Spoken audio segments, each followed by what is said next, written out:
हम जब investment decisions लेते हैं तो हम किसी भी प्रोडक्ट में, किसी भी इन्वेस्टमेंट सोल्यूशन में क्या-क्या चीज़ें देखते हैं।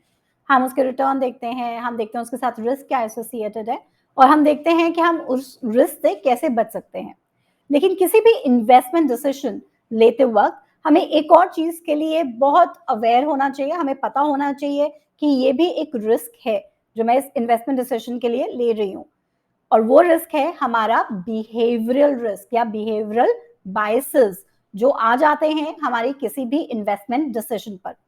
आपसे रिक्वेस्ट है, एक छोटा सा सेगमेंट ऑन बिहेवियरल बायसेस आज हम कवर करेंगे।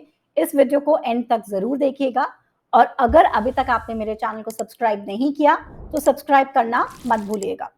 बायसेस क्या होते हैं? बायसेस मतलब कि मैं किसी भी चीज को लेकर मैंने अपने माइंड में एक कंसेप्ट बना लिया है, एक आइडिया बना लिया है और वो हो सकता है कि मेरी रियलिटी से बहुत दूर है। बहुत से इन्वेस्टमेंट डिसीजंस हम लोग काफी बार गलत इसलिए ले लेते हैं क्योंकि हम बायसेस से, हमारी जो मिसकंसेप्शंस हैं उनसे ड्रिवन होते हैं, उनसे हम लोग मोटिवेटेड होते हैं। तो उनको कम करने का क्या तरीका है? पहली चीज, आप अवेयर होने चाहिए कि ये बायस है जिसकी वजह से मैं ये काम कर रहा हूँ। तो पहला एक बिहेवियरल बायस जो आता है वो कहते हैं अवेलेबिलिटी बायस। अवेलेबिलिटी बायस का मतलब है कि मैं इन्वेस्टमेंट डिसीजन लेते वक्त ये देखती हूँ कि भाई क्या क्या अवेलेबल है। मतलब जो भी फर्स्ट सेल्स पर्सन, जो भी फर्स्ट सेल का बंदा मुझे जो भी फर्स्ट प्रोडक्ट पिच करता है, मुझे लगता है यार यही अवेलेबल है, यही इजी है, मैं यही कर देता हूँ। हम लोग उसके पीछे और मेहनत नहीं करते, कोशिश नहीं करते, ऑप्शंस नहीं देखते जो हो सकता है बेटर ऑप्शंस मार्केट में अवेलेबल हो।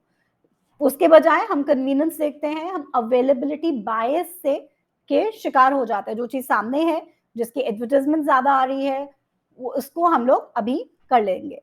सेकंड तरह का जो बायस है, बहुत कॉमन बायस है, that is called as confirmation बायस।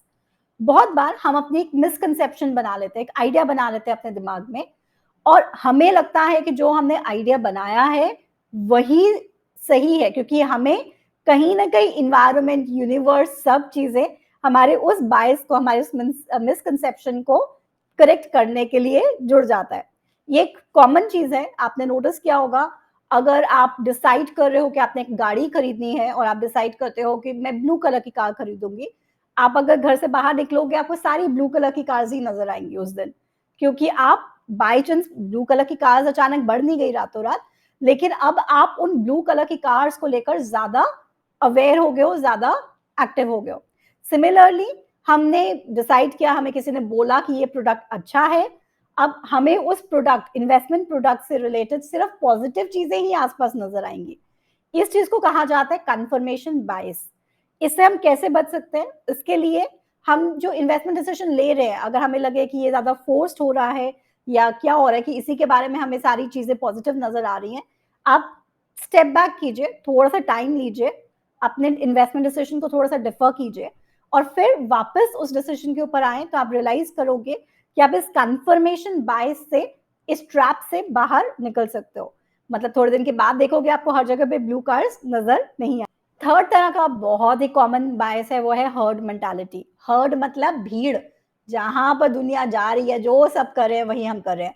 पूरी दुनिया क्रिप्टो में इन्वेस्ट कर रही है। मैंने अपना खुद का रिस्क प्रोफाइल नहीं देखा, मैंने अपने खुद के फाइनेंशियल गोल्स नहीं देखे कि मेरे फाइनेंशियल गोल्स कितने दूर है। मैंने अपनी स्टैंडिंग नहीं देखी, मैंने अपनी टैक्सेशन नहीं देखा और मैं सबके साथ जुड़ गया और उस इन्वेस्टमेंट में इन्वेस्टमेंट करना शुरू कर दिया। हर्ड मेंटालिटी से बचने का बेस्ट तरीका ये है, अपने ग्रुप को एक्सपैंड कीजिए और अपने खुद के डिसीजंस लीजिए, टर्म्स एंड कंडीशंस को रीड करो, समझो, डिफिकल्ट क्वेश्चंस पूछिए और उससे हम हर्ड मेंटालिटी से बाहर आ सकते हैं। चौथा तरह का जो बायस है, बहुत कॉमन बायस है, that is loss aversion. Loss aversion का मतलब होता है कि एज अ ह्यूमन बीइंग मेरे पास कोई चीज है, मैं उसको गिव अप करने में मुझे ज्यादा दुख होगा बनिस्बत एक नई चीज मुझे नहीं मिली। मतलब कि अगर मैं पैसा लूज कर रही हूँ, मेरे पास 5,000 रुपीज है और वो मेरा पैसा गुम जाता है, तो मुझे उसका बहुत ज्यादा दुख होगा बनिस्बत अगर 5,000 रुपए मुझे ऐसे कहीं से मिल जाए या कहीं पे पड़े हुए मिल जाए, उसकी मुझे इतनी खुशी नहीं होगी जितना मुझे 5,000 लूज करने की दुख होगा। तो उसके चक्कर में हम बहुत बार अपना जो नुकसान है वो कम नहीं करना चाहते, हम उसको गिव अप नहीं करना चाहते। तो इसीलिए कभी कोई इन्वेस्टमेंट होती है, कोई स्टॉक हम लोगों ने इन्वेस्टमेंट कर लिया, हमें पता है ये बुरी इन्वेस्टमेंट है, ये बुरा स्टॉक है, इसे रिटर्न नहीं दिया, प्रमोटर पता चल रहा है कि उसके बारे में बहुत नेगेटिव न्यूज़ आ रही है, लेकिन फिर भी हम उस इन्वेस्टमेंट में इन्वेस्टेड रहते हैं, हम उस इन्वेस्टमेंट से बाहर नहीं आते। उसका एक बहुत बड़ा रीज़न ये होता है कि हम एक लॉस एवर्जन बायस में घूम रहे होते हैं। हमें लगता है कि भई ये लॉस को मुझे किसी तरह इसी प्रोडक्ट से पूरा करना है। अगेन लॉस एवर्जन जो बायसनेस है, इससे हम कैसे बाहर आ सकते हैं? एक्सपर्ट से बात कीजिए, देखिए अल्टरनेटिव्स क्या हैं और बैठकर एक्चुअली में अपनी अपॉर्च्युनिटी लॉस को कैलकुलेट करें, तो आप रियलाइज़ करोगे कि लॉस एवर्जन बायसनेस की वजह से आपने एक्चुअली में लाइफ में कितना पैसा खोया है। उसके बाद आता है ओवर कॉन्फिडेंस। अक्सर अगर लोगों से पूछा जाता है किसी चीज़ के बारे में तो उन्हें लगता है कि भई मेरी जजमेंट बेस्ट है। मैं ओवर कॉन्फिडेंट होता हूँ, मैं पढ़कर क्यों नहीं कोई चीज़ कर सकता? मैं किसी और से स्टॉक इवैल्यूएशन क्यों करवाऊँ या किसी और के एक्सपीरियंसेस पे क्यों जाऊँ? मैं खुद सारी कैलकुलेशन करना चाहता हूँ क्योंकि मैं कैपेबल हूँ, मैं इंटेलिजेंट इंसान हूँ, उसमें ऐसा क्या है जो मेरे में नहीं है? और इसी ओवर कॉन्फिडेंस की वजह से बहुत से इन्वेस्टर्स बेचारे मारे जाते हैं। ओवर कॉन्फिडेंस देखिए एक चीज़ फाइनेंस जो है वो एक स्पेशलाइज्ड फील्ड है। ऐसा नहीं है कि मैंने एक किताब पढ़ी और मैं अचानक रातों-रात फाइनेंशियल एक्सपर्ट बन जाऊँगी। मैं अपना भी एग्ज़ाम्पल लूँ, मैं फाइनेंशियल मार्केट में पिछले 18-19 सालों से हूँ और हर बार जब मुझे लगा है कि भई मुझे मार्केट्स के बारे में काफ़ी कुछ पता है, मार्केट ने मुझे नई चीज़ सिखाई है। ओवर कॉन्फिडेंस जो होता है वो इन्वेस्टर्स को मार जाता है। आज की डेट में भी अगर मुझे कोई इन्वेस्टमेंट करनी है तो मैं टोटली अपने ऊपर डिपेंडेंट नहीं होंगी, मैं पढ़ूँगी बाकी रिसर्च वाले लोग क्या बोल रहे हैं, एक्सपर्ट्स को सुनूँगी। ओवर कॉन्फिडेंस मतलब अपनी एबिलिटीज़ पे ओवर कॉन्फिडेंस होना, ये भी एक बहुत बड़ा बायसनेस का रीज़न है जिसकी वजह से इन्वेस्टर्स अपना पैसा लूज़ करते हैं। उसके बाद आते हैं रीसेंसी बायस। रीसेंसी बायस का मतलब होता है कि भई जो चीज़ें अभी-अभी हुई हैं वो हम सबको याद होती हैं और पुरानी चीज़ें हम सब भूल जाते हैं।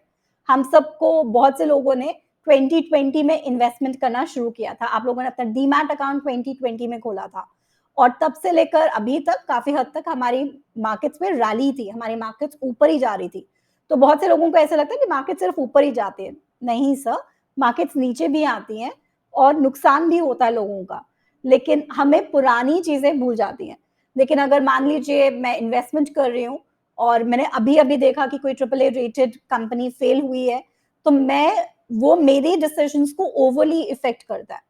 तो रीसेंसी बायस एक और बायस है, कैसे बचें? स्टेप डाउन कीजिए, देखिए उसकी पास्ट हिस्ट्री क्या है। अगर आप कोई भी म्यूचुअल फंड की फैक्ट शीट करते हो जो रेगुलेटेड होती है कि आप इन्वेस्टर्स को क्या-क्या दिखा सकते हो क्योंकि म्यूचुअल फंड का जो टारगेट ऑडियंस है वो रिटेल कस्टमर रहता है। तो उसमें लिखा हुआ है कि आप सिर्फ ऐसा नहीं है कि 1 साल का या 2 साल का, 3 साल का रिटर्न दिखाकर आप कोई भी प्रोडक्ट या इन्वेस्टमेंट सॉल्यूशन बेच रहे हो। कस्टमर को आप 10 साल का रिटर्न दिखाइए, सिंस इंसेप्शन रिटर्न दिखाइए। तो रीसेंसी बायस के लिए हटाने के लिए रेगुलेटर अगर है अवेलेबल तो वो देखेगा कि इस बायस से कैसे बचा जा सके। अपनी खुद की इन्वेस्टमेंट्स के लिए स्टेप डाउन कीजिए, हिस्ट्री से सीखिए और फिर इन्वेस्टमेंट कीजिए। एक और बायस है जो हम सब में आता है वो है एक है बिहेवियरल पैटर्न। मेरा जो बिहेवियरल पैटर्न है जिस तरह से मैं नॉर्मली बिहेव करती हूँ, वो काफ़ी हद तक हमारी इन्वेस्टमेंट डिसीजंस में उसमें भी नज़र आता है। अगर मैं वैसे ही बाय नेचर ऑर्गेनाइज्ड इंसान हूँ, मैं रीड करके चीज़ें करती हूँ, तो आप नोटिस करोगे ये सब चीज़ें मेरी इन्वेस्टमेंट डिसीजंस में भी शो करेंगी। तो मेरा एक्चुअल लाइफ में बिहेवियर क्या है, वही बिहेवियर मेरे इन्वेस्टमेंट्स को भी इफ़ेक्ट करते हैं। इस चीज़ से हम कैसे बच सकते हैं? सबसे अच्छा तरीका है अपने बिहेवियर पैटर्न बायस से बचने के लिए, वो है कि हम अपनी इन्वेस्टमेंट डिसीजंस को ऑटोमेट कर लें। हर महीने मेरी जैसी सैलरी आएगी उसके अगले दिन मेरा सिस्टमैटिक इन्वेस्टमेंट प्लान के अकॉर्डिंगली मेरी जो भी कोई भी इन्वेस्टमेंट मैं कर रही हूँ, ऑटोमैटिकली मेरा पैसा डेबिट होगा और वो एक इन्वेस्टमेंट स्कीम में चला जाएगा। मेरे पास ऑप्शन ही नहीं है कि मैं उसको चेंज कर सकूँ या अपने क्योंकि आज मेरा मूड नहीं कर रहा है, इस महीने मेरा मूड नहीं कर रहा तो मैं इसमें इन्वेस्टमेंट कम कर रही हूँ और सेविंग कम कर रही हूँ। मैं इस चीज़ को कंट्रोल कर सकती हूँ through making my investment decision as automated as possible.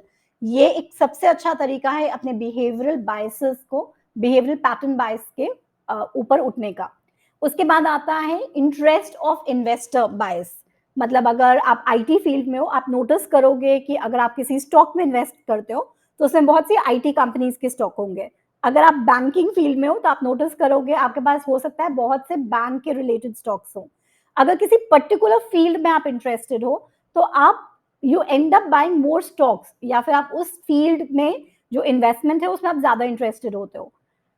Problem ये है कि आप रियलाइज नहीं करते, लेकिन आप अपने आप को एक्सपोज कर रहे हो बहुत ज्यादा रिस्क से। मतलब अगर मैं बैंकिंग सेक्टर से हूँ या मैं आईटी सेक्टर से हूँ और मेरी सारी इन्वेस्टमेंट्स भी आईटी सेक्टर के आसपास घूमती हैं, और कल को आईटी सेक्टर में कोई प्रॉब्लम आती है, तो एक तो मेरी नौकरी जाएगी, दूसरी मेरी इन्वेस्टमेंट सारी डाउन हो जाएंगी, क्योंकि मैंने उन्हीं चीजों में इन्वेस्ट किया जहां पर मेरा इंटरेस्ट था। और ये बायसनेस भी हमारी इन्वेस्टमेंट्स को बहुत रिस्की बना सकता है। कैसे बचें? Diversify, diversify, diversify. अपने आप को सिखाइए। मुझे पता है मैं इस सेक्टर में हूँ, मुझे सेक्टर बहुत अच्छे से समझ आता है, उसके बावजूद भी मैं अपने रिस्क को अक्रॉस सेगमेंट्स डाइवर्सिफाई करूंगा। अपने इंटरेस्ट से हट के भी मैं इन्वेस्टमेंट देखूंगा, डाइवर्सिफाई करूंगा। अगर इंटरेस्ट है, आप पर्टिकुलर परसेंटेज रख सकते हो, लेकिन सारा पैसा उसी चीज में मत डालिए जहां पर आपका इंटरेस्ट है। अगर आप ऐसा कर रहे हैं तो आप इंटरेस्ट ऑफ द इन्वेस्टर बायस से ग्रस्त है, आप सफर कर रहे हैं। तो आज हमने थोड़े से बायसेस की बात की, कॉम्प्रिहेंसिव लिस्ट नहीं है। रिक्वेस्ट है, अगर आप इन्वेस्टर हैं, अपना पैसा खुद इन्वेस्ट करते हैं, तो प्लीज इन बायसेस को लेकर अपने इन्वेस्टमेंट पैटर्न को दोबारा से समझिए और देखिए कि उसकी वजह से आप गलत डिसीजंस ना ले रहे हो। अगर तो आप एडवाइजर हैं, अपने इन्वेस्टर्स के इन बायसेस के लिए भी अवेयर होना है और अपने खुद के पर्सनल बायसेस के लिए भी अवेयर होना है। और इन द एंड रिक्वेस्ट है, अगर आपको आज का मेरा वीडियो अच्छा लगा है तो इसको सब्सक्राइब करना मत भूलिएगा। Thank you so much for joining.